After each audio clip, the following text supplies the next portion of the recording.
Hi!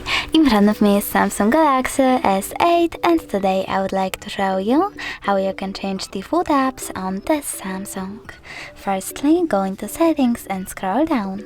Now you need to select apps over here and click on those three dots at the top right corner. Following that, go into default apps.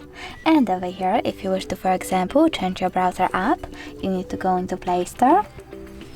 Click on the search bar and download your new default app. In my case, it will be Opera browser. So now I have to download it and go back to the same settings.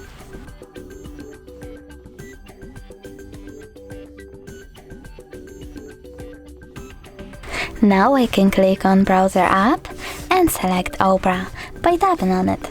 As you can see, now my browser app has changed.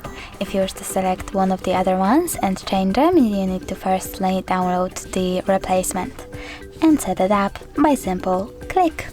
Thanks so much for watching. If you enjoyed this video, smash that like button, comment and definitely subscribe. Bye!